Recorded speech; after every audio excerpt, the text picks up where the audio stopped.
Welcome to the Students of Sales, the ultimate resource for aspiring sales professionals. So, if you're looking to boost your sales skills and take your career to the next level, you're definitely in the right place.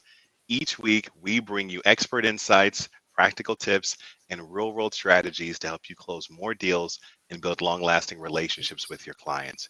So, grab your headphones, get ready to crush your sales goals. It's time to become a student of sales. As always, I'm here with my co host, Tyler Witt, to my left, to my right, Phil Mann. And today we're talking about how to crush the interview, how to run a great interview to be more specific. And this is going to be targeted towards our sales leaders, so managers, VPs of sales, those that are going to be responsible for the hiring process. We're going to give you 10 of our top tips on how to run a great interview. And to kick us off, I'm going to turn it over to the one and only Tyler Witt. Actually, you know what? Let's mix it up today. Phil, why don't you kick us off today and give us your first top tip for First of all, mates, what an intro! Really enjoyed that. But also, just before I go through the first tip, I think there's a little cheat code in here. So yes, I mean this is absolutely geared towards leaders, hiring managers, interviewers, all that stuff. But also, if I was a candidate, I would want to watch something like this to get the inside information. What are they looking for? What type of questions or like different ways to go about the interview. So I think it could be helpful for those guys as well. But for everyone else, for the Couple leader, that with our other video on how to nail your interview, and yeah. you got a pretty Yeah, good you shot, got it. right? You Yeah. absolutely. So it starts with prep. It really does. So I can't tell you how many times I failed in the past, and I just didn't really prepare for the interview. And you learn through failure, and eventually I just ended up studying the resumes, asking or prepping some really detailed questions, understanding more about the businesses and industries that they came from, so I could really make it a little bit more of a unique situational interview, and just having much better effective questions to show me what type of candidate they truly are. So for me, the number one thing is absolutely prep for like a sales call the same way. So prep for the interview is a really great strategy to start us off. But I think Tyler, what's your tip next? Yeah, for me, number two is, and we had a big joke on this earlier because this word is super tough for me to say, but know your core competences. So competence is like your, DNA, your values, right? Your skill sets that you want your candidates to have. So it could be hardworking, could be coachable, could be accountable, right? But like really identify those. If you don't have them as a company, get them as a department, and then understand those. And then, once you kind of understand those, like make sure that you're which kind of leads us into our next question, they're interviewing for those, but you have a very strong grasp of those, and then do not waver from them. Right? If you're interviewing somebody, you got five of these, which might actually be a little too many. You probably only need like three or four, really. But if you've got like, let's say five of them, that candidate nails four of them, but not the fifth, that could be a red flag that you need to listen to. So I don't think making exceptions for this, to me, is a good idea. But that's kind of mine. So on to kind of like the next part of this, which is going to be on to Mace. Then number three. yeah, my one of my tops is having baseline questions, right? And so I go in every interview with a pretty exhaustive set of questions that I know I'm asking on every single interview. And of course, I leave room for improvisational questions based off of their answers to the questions. But no matter what, I'm asking the same kind of key core questions to each person that I'm interviewing because I want to be able to kind of measure their responses. I want to be able to scale, and obviously, I'm always looking for ways to improve, the interview process and make it better. So, I think a key thing is the questions that I'm asking. This way, I can have, their responses are going to help me to identify if they're a good candidate or not. So, I need something that's scalable as it relates to the discovery questions I'm asking. So, that's one of my favorite ones to do. Love it. And I think your next comment as well, Mace, on why sales. Walk us through Yeah. this. Yeah, so yeah, one of the first is funny, going back to the whole idea of, having the same set of questions that I ask. One of the first questions that I do ask during the interview is, why sales? And I frame it, in the sense of, listen, you could have gone into any profession in the world. You could have been a doctor, a lawyer, professional athlete, whatever you wanted to be, but you chose sales. Why? And I asked that question because one, I genuinely am interested and fascinated by why someone chooses a space, an industry where, granted, the earning potential is almost unlimited, right? In some cases, it is unlimited depending on what it is you're selling, who you're selling it for. But on the flip side of that, this is one of the few industries where you put yourself through a lot of, there's a lot of pain, there's a lot of struggle, there's a lot of personal growth and development that needs to be done in order to be successful in it. So it always fascinates me why. I think that tells me a lot about what I could expect from them in the role as well too. So why you got into sales is one of my key core questions that I ask. Yeah, and a I great think question. kind of on to the next one here. I think kind of leads on to it nicely, which is getting into the weeds. So you ask these questions, right? So Mace, you're talking about there. Have your baseline questions. Here's the questions I'm going to ask of everybody, kind of so I can judge them against the same kind of bar. I want to know why sales, right, is one of those big baseline questions. Yeah, and I think so for me, like dig into things. So I think is opposite, right, is one of the things I struggled with coming from sales, because sales is stay out of the weeds, right? Stay out of the weeds, right? But in an interview, get into the weeds. And one of the things we talked about is you'll have salespeople, they're all going to tell you the same thing. The reason why they want to work at your company because they like the culture. The reason why they're a great salesperson is because they're number one at their last company, right? Like they're gonna tell you the same answers. And so being able to dive in, you're gonna find out right away. Look, your top salespeople, they'll be able to get into the weeds with you. They're going to know their numbers. If the person you're interviewing doesn't know their numbers, they weren't a top salesperson. Now, you may like them. They may still definitely be a quality candidate and all of that. That's not to say they have to be the top salesperson to get the job by any means. But, it's definitely something for people interviewing to watch out for. Like, get into those weeds. Like, right, what was your target? How many demos did it take you to get there? What was your average order value? Like, what was your conversion along here?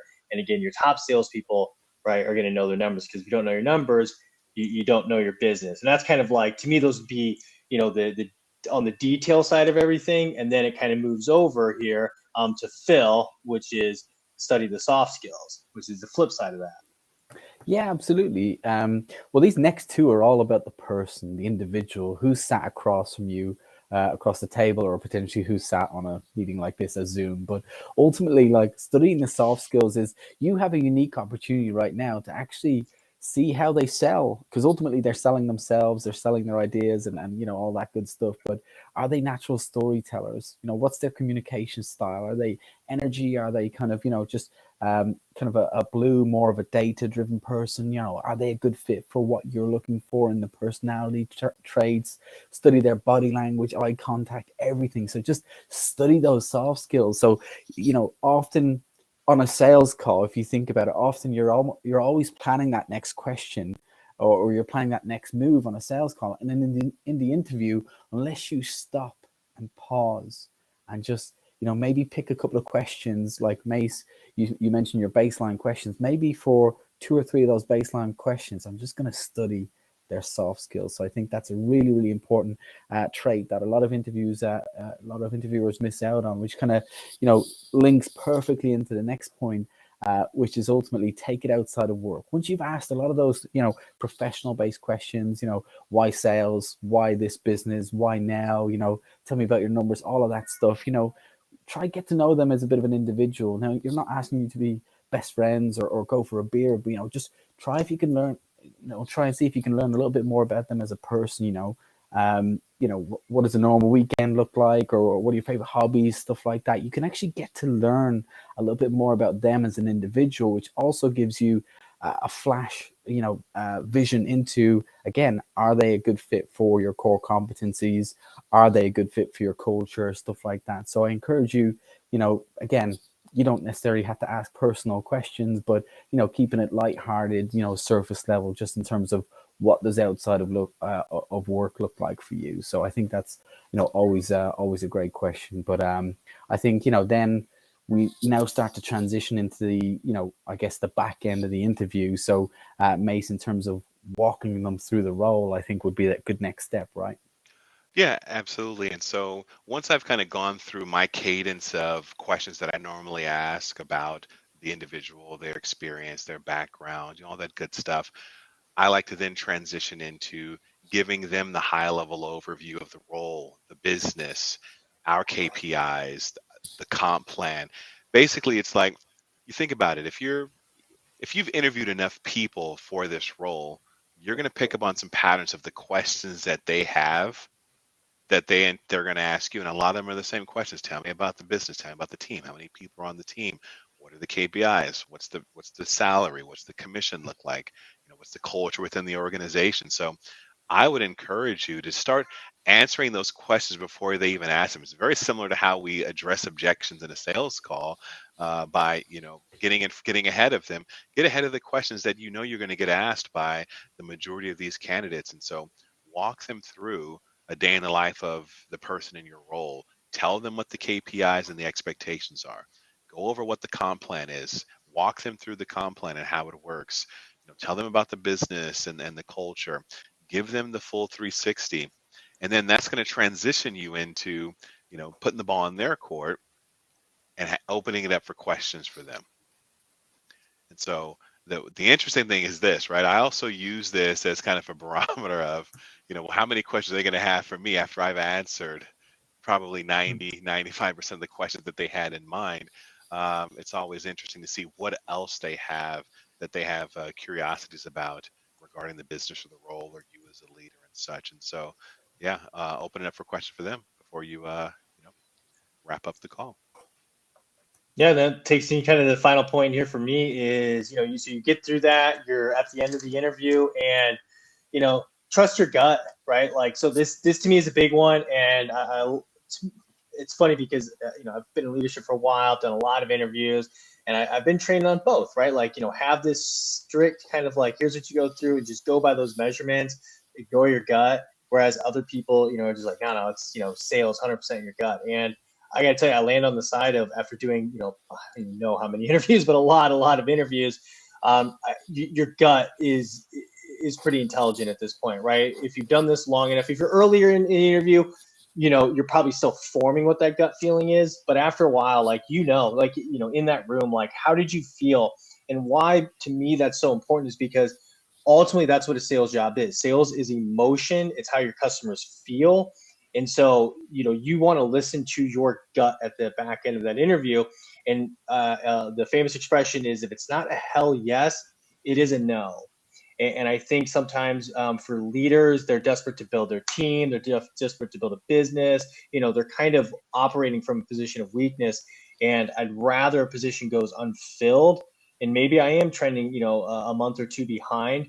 But ultimately, by holding off until I find that person, like, yes, that's a great fit candidate, I'm going to scale my business. Unless there's some shitty business that's hiring 10 people for one to work out, then, up yours. But for all the companies that are truly trying to grow responsibly, I do think that this is the big one. So just kind of, let's see if I get this right here. I put together, let's see if this works. So let's take this off. There we go. So here's kind of our 10 down here at the bottom, right?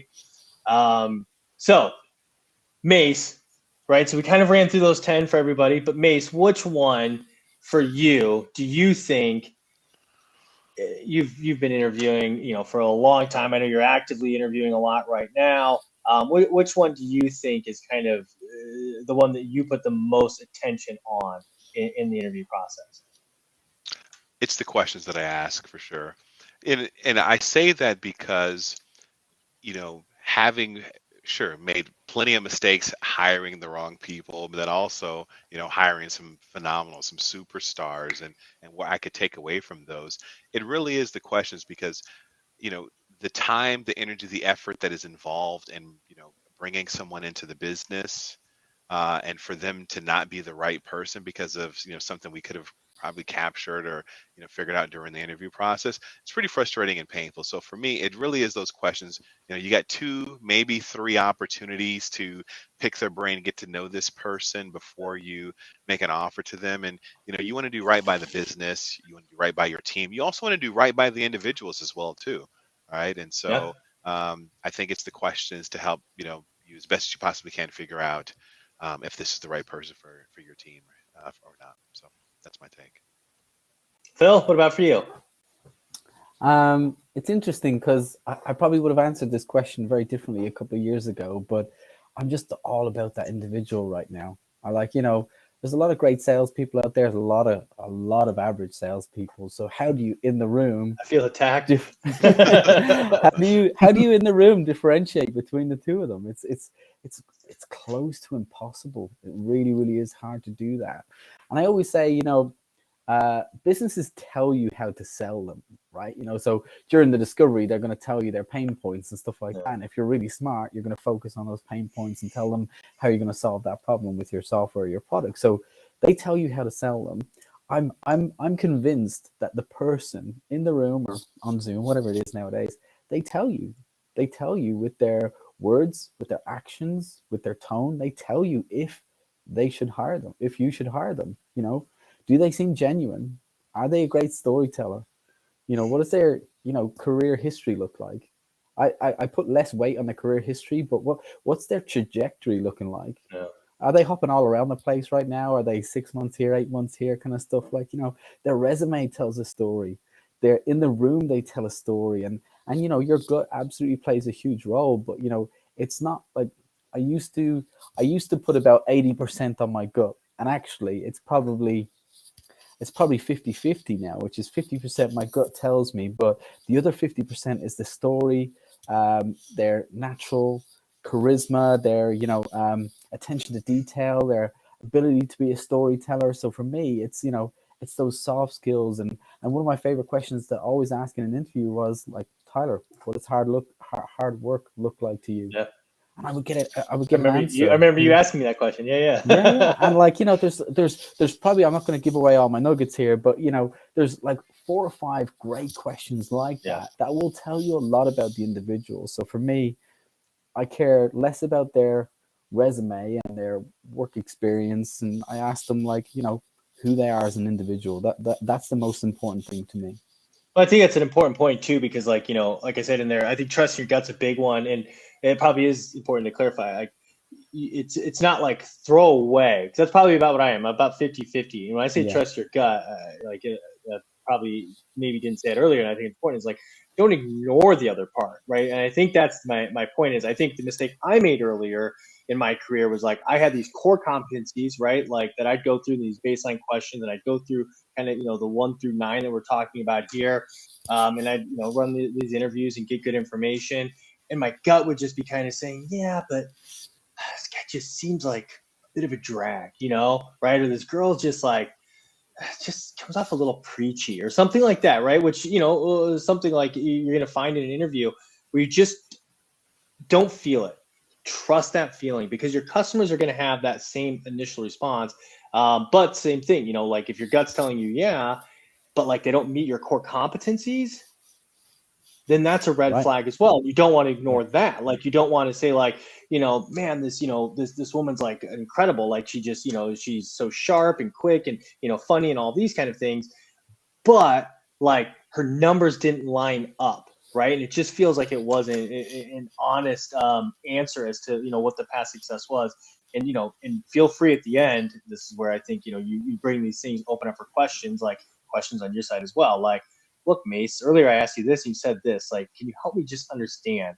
Because if your gut is kind of telling you, get that out in the room before they have a chance to leave, because you'll regret it later. Yeah. That's good stuff.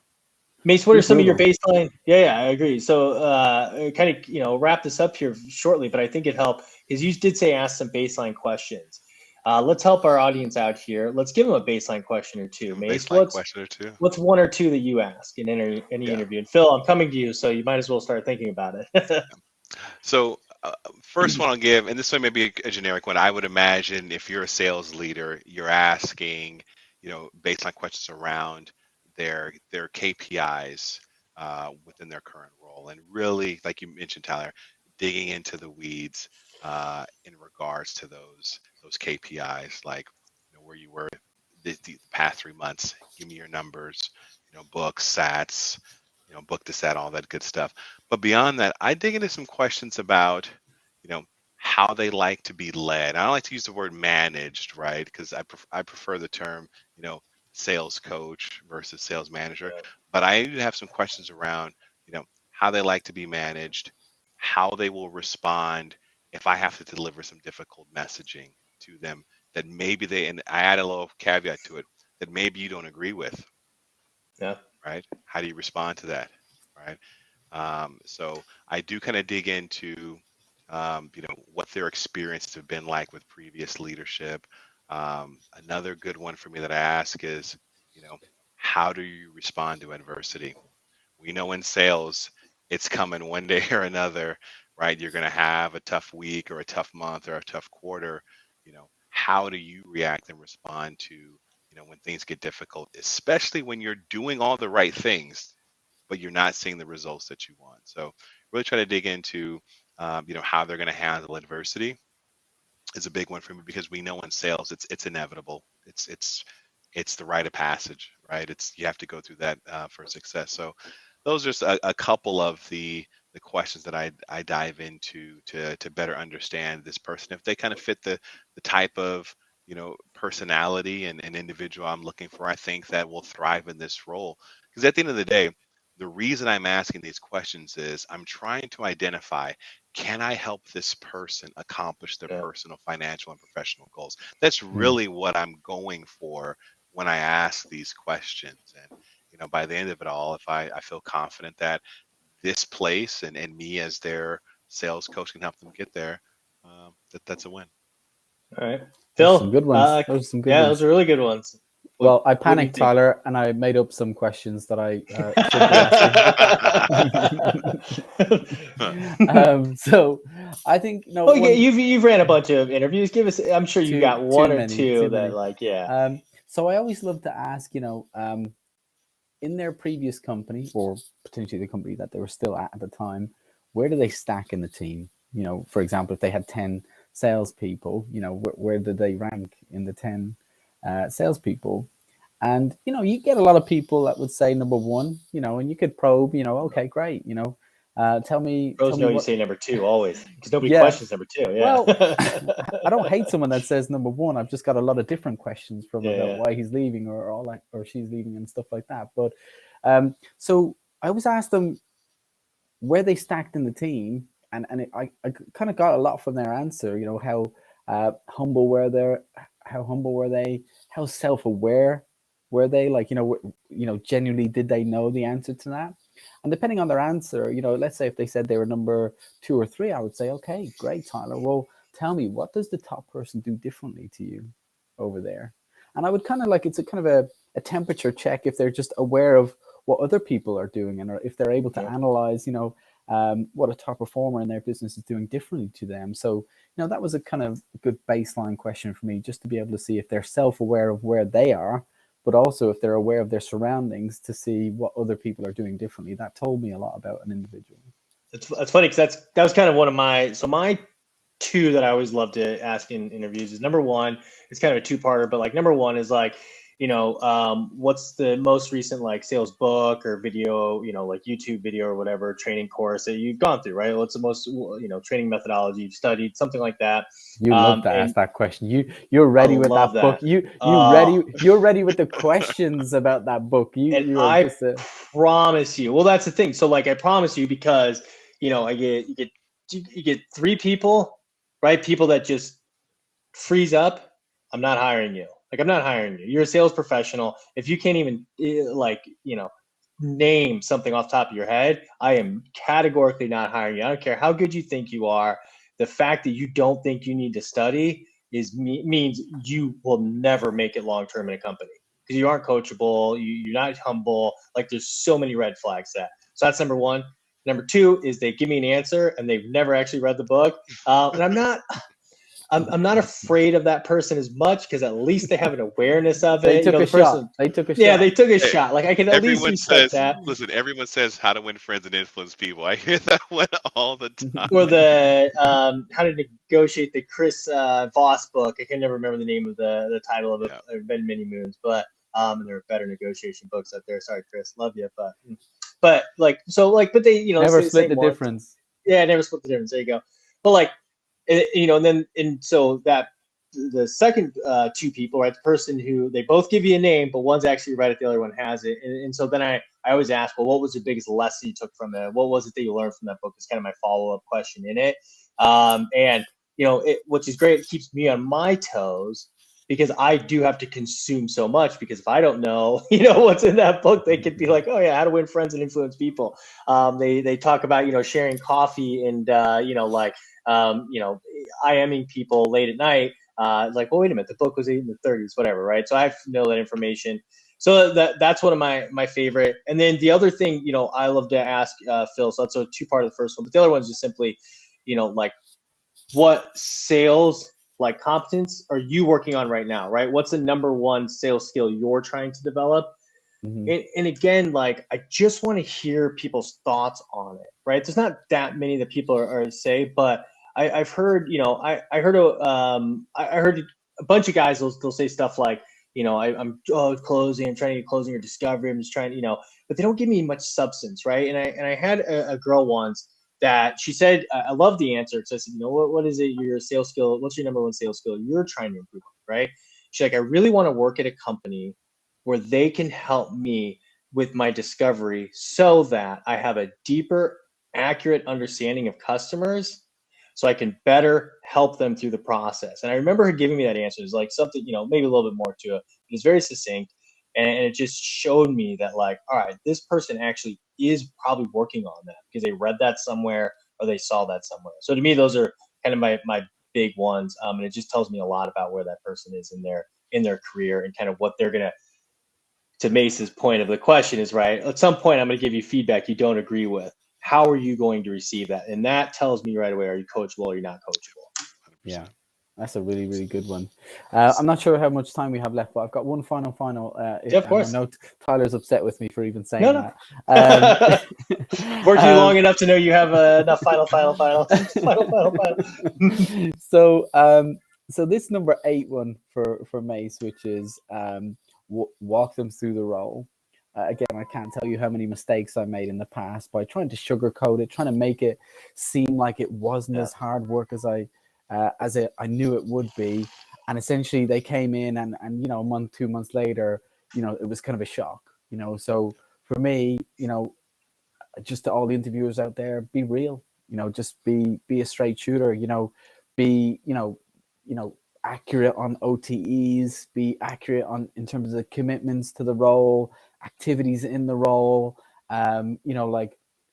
what performance standards are acceptable, what's unacceptable. Like, the more you can do up front, I'd rather scare them off in the room than, 2-3 months later, they don't come in on a Thursday and all of a sudden you get a text to say, this isn't for me. It's like, you've wasted so much money from the business, you've wasted your own time, your own resources. Doesn't look great for the team that your new person that you just kind of backed to make it in your business. I would rather just be brutal, honest, be as real as I can with the expectations, not sugarcoat it. I can't tell you how many people that I've made mistakes on, and again, that's not their fault. That's not the candidate's fault. That's your fault. Liking them and wanting them to join the business is great, but if you kind of if you do it under false pretenses or not that I lied or anything like that, but you can definitely kind of make light of things that you can oversell. So undersell. That's my advice. Undersell and be so disarmingly honest and tell them exactly what's what about the role. So when you talk about walk them through the role, I'm talking like 2-3 minutes. I'm going to tell you what's what. Yeah, that's it. Absolutely. That's all you need. That's why you should always be careful of LinkedIn posts because they are overselling their roles. Right. That's one thing to be careful of. So that's a recruiter's job to oversell you to get you in there. But yeah, I think like people will make decisions based on that interview. So part of the reason why we want to do this, kind of my closing thing here would be this, is remember as the hiring manager, right? Like I've always said this, part of my interview spiel is I firmly believe it's a bigger decision on the other side of the table. I, as a company, can better afford, I don't want to, but I can better afford to get a decision wrong. right? I can bring somebody in. I can usually get some productivity. Like I can't get horribly wrong, right? They can't be awful, but I can afford a little bit of leeway in my mistakes. The person at the other end of the table can't, right? That's 6 months that they're in your business where maybe they're not earning the money or doing what they, should be doing, is keeping them, 6 months further away from retirement, 6 months further away from their goals, this, that, and the other. So I truly do believe. And so, part of the reason we put this together is anybody that is actively hiring, like, you want to give a great experience. You want to do well in there. You want to screen for the right candidates, but you also want to provide a good experience, because at the end of the day, just like in any sale, they could have 2 competing offers. They could have more than that. And their experience with you in that room will be the difference maker. So if you were asking good questions, you were providing honest answers, and they felt like, yes, I can really learn something from Michael Mason, right? They might choose to come to work for you when it's kind of get down to the nitty gritty of them making that choice. That was Phil had his final. I had my final. Mace, what's your final? My final is, it goes back to the question of why sales. And for me, a red flag is when they respond with, I got into sales because I love helping people. And listen, there's nothing wrong with helping people. Listen, our goal is to help people accomplish, goals and, solve problems for them, no question. But it's a red flag for me if you got into sales because you love helping people. On the flip side of that, it is a little bit of music to my ears when I hear that you got into sales because you wanted to make money. You wanted to control your financial destiny. I So love it. be on the lookout for those 2 statements. I think that's key what you said there. One thing to say, like, I got into sales because I want to make money. It's another to say, like, I wanted to get into sales because I can control how much money I make. There's your key to anybody listening to this that is interviewing. That's the way to say that. 100%. Right. So number 1, prep. Number 2, know your core competences. Number 3, have baseline questions ready to go. 4, why sales? Find that out from the person you're talking to. 5, get into the weeds, get into the details. 6, study the soft skills in the room, how they interact back with you. Take it outside of work. For HR people, we don't mean the non-stuff you can't talk about, right? So we understand that. We've been doing this long enough. Walk them through the role, give realistic expectations, make sure they're comfortable with everything, and you address any kind of skeletons on that side of things in that room. 9, open up for questions, give them honest answers, allow them time. Even sometimes you may need to prod them a little bit if you can feel they're kind of biting the tongue. Get them to say it there, get it out on the table. And 10, trust that gut, right? Listen to the answers. That's why you do the interview, but also listen to your gut. And I think Phil put that perfect. It's a 50-50 balance act. When they get both of those, you've got the right candidate. You're comfortable hiring and feel comfortable that they're coming into the job with the right opportunity. But as always, appreciate everybody's time. Phil, amazing content there. Mace, as always, you make Phil and I look like first-year hacks. So I appreciate that. But guys, please like us, subscribe. Also, if you ever need anything, hit us up on LinkedIn, ask us questions. We'd love to help people out, so we're always there to support. But appreciate everybody's time. Been another episode of Students of Sales, How to Run a Great Interview. Thank you so much. Bye, guys. Thanks. Yeah.